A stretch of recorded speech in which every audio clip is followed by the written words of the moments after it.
Hi అండి. చాలా సింపుల్గా ఇంట్లోనే మష్రూమ్ దమ్ బిర్యానీ తయారు చేసుకునే విధానం చాలా రుచిగా ఉంటుంది. ముందుగా 400 గ్రాముల మష్రూమ్స్ తీసుకొని వీటిని శుభ్రంగా కడుక్కోవాలి. కడిగిన తర్వాత 2 ముక్కలుగా కట్ చేసుకున్నాను. ఇప్పుడు ముందుగా స్టవ్ వెలిగించుకొని ఒక గిన్నెలోకి 2 గ్లాసులు వాటర్ వేసుకొని మరగనివ్వాలి.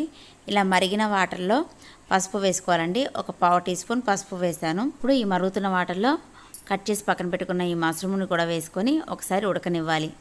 ఉడికిన తర్వాత వీటిని తీసుకొని పక్కన పెట్టేసుకోవాలండి. ఇప్పుడు మళ్ళీ స్టవ్ వెలిగించుకొని ఒక కడాయి పెట్టుకోవాలి. ఈ కడాయి కొద్దిగా వేడెక్కిన తర్వాత ఒక గరిటెడు ఆయిల్ వేసాను. ఇందులోకి ఒక 2 సన్నగా తరిగిన ఉల్లిపాయ ముక్కలు వేసుకోవాలండి. ఇక్కడ నేను 2 ఉల్లిపాయలు తీసుకున్నాను. ఇవి బాగా బ్రౌన్గా అవ్వాలి. చూడండి, ఇక్కడ చూపించిన విధంగా వేగిన తర్వాత వీటిని తీసేసి పక్కన పెట్టుకోవాలి. ఒక గిన్నె తీసుకొని ఆ గిన్నెలోకి 1.5 గ్లాసు రైస్ తీసుకున్నాను. ఈ రైస్లోకి నీళ్లు పోసేసి 2 సార్లు శుభ్రంగా కడిగేసుకోవాలండి. ఇప్పుడు మళ్ళీ వాటర్ వేసుకొని 10 నిమిషాల పాటు నానబెట్టుకోవాలి. ఇప్పుడు మళ్ళీ స్టవ్ వెలిగించుకొని ఒక కడాయి పెట్టుకోవాలి. ఈ కడాయిలోకి ఒక గరిటెడు ఆయిల్ వేసాను. ఈ ఆయిల్ ఆనియన్స్ వేపిన ఆయిలే వేసానండి. ఈ ఆయిల్ వేడెక్కిన తర్వాత 4 లవంగాలు, 4 దాల్చిన చెక్క, 4 యాలకులు, 2 బిర్యానీ ఆకులు, ఒక 2 అనాస పువ్వు, అలాగే 3 మరాఠీ మొగ్గ వేసిన తర్వాత ఆనియన్స్ కూడా వేసి వేయించుకోవాలి. ఒక 2-3 మినిట్స్ వరకు వేయించుకోవాలండి.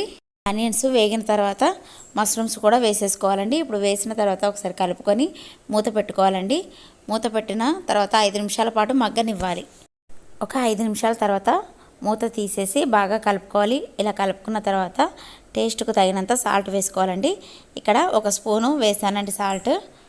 ఇప్పుడు మళ్ళీ మూత పెట్టుకొని ఒక 5 నిమిషాల పాటు మగ్గనివ్వాలి. 5 నిమిషాల తర్వాత మూత తీసేసుకొని 1 స్పూన్ అల్లం వెల్లుల్లి పేస్ట్, అలాగే 1 స్పూన్ కారం వేసుకోవాలి.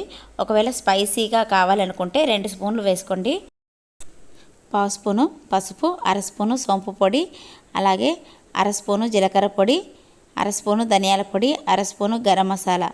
ఇవి వేసిన తర్వాత బాగా కలుపుకోవాలి. ఇది మొత్తం కలుపుకున్న తర్వాత మూత పెట్టుకొని ఒక 5 నిమిషాల పాటు మగ్గనివ్వాలి. మధ్య మధ్యలో కలుపుతూ ఉండాలండి, లేదంటే మాడిపోతుంది. ఇక్కడ నేను మళ్ళీ కలపడానికని తీసానండి.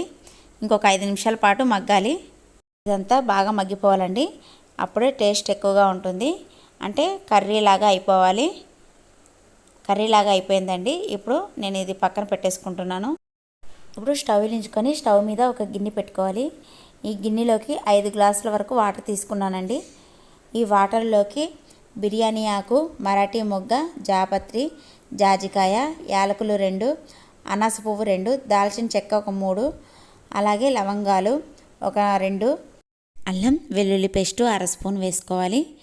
అలాగే 1 టేబుల్ స్పూన్ వరకు ఆయిల్ వేసుకోవాలి.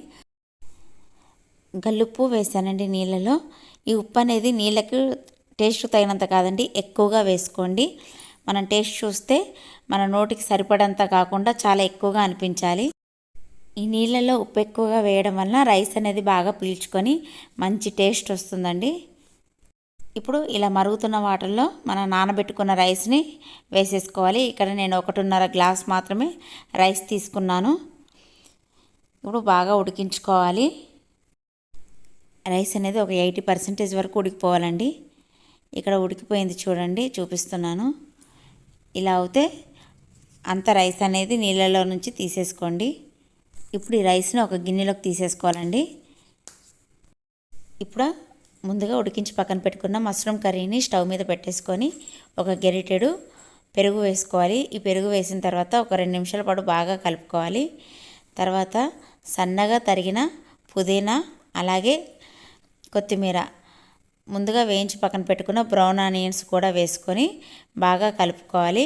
ఒక 2 నిమిషాల పాటు బాగా కలిపేసుకొని ఇదంతా ఒక ప్లేట్లోకి తీసేసుకోవాలండి. ఇదంతా ప్లేట్లోకి తీసుకున్న తర్వాత ఒక టీ గ్లాసుడు గంజి నీళ్ళండి, అంటే ఇప్పుడు అన్నం ఉడికించాం కదండి, ఆ అన్నం ఉడికించిన నీళ్ళు వేసుకోవాలండి. నేను ఒక చిన్న టీ గ్లాసుడు అయితే వేసాను.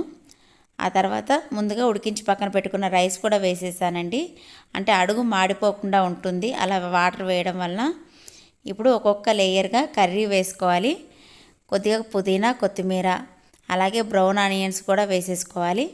ఆ తర్వాత మళ్ళీ ఉడికించి పక్కన పెట్టుకున్న రైస్ను వేసేసుకోవాలి. ఇలాగా ఎన్ని లేయర్స్ అయితే అన్ని లేయర్స్ వేసేసుకోవాలండి. ఇక్కడ చూపించిన విధంగా నేను ఈ విధంగా మొత్తం ఒక 3-4 లేయర్స్ అయితే వేసానండి. ఇప్పుడు మూత పెట్టేసుకొని ఒక 10 నిమిషాల పాటు లో ఫ్లేమ్లోనే మగ్గించుకోవాలండి. ఇలా రైస్ అనేది చక్కగా మగ్గిపోతుంది. ఒక 10 నిమిషాల తర్వాత అండి చూడండి రైస్ అనేది పొడి పొడిగా చక్కగా మగ్గిపోయిందండి. చూడండి ఇక్కడ లేయర్స్గా కర్రీ వేయడం వలన చక్కగా వచ్చిందండి. రుచికరమైన మష్రూమ్ దమ్ బిర్యానీ రెడీ అయిపోయిందండి. ఈ మష్రూమ్ దమ్ బిర్యానీ వీడియో మీకు నచ్చినట్లయితే లైక్ చేయండి, షేర్ చేయండి, సబ్స్క్రైబ్ చేసుకోండి. పక్కనే ఉన్న బెల్ ఐకాన్ బటన్ ప్రెస్ చేయండి.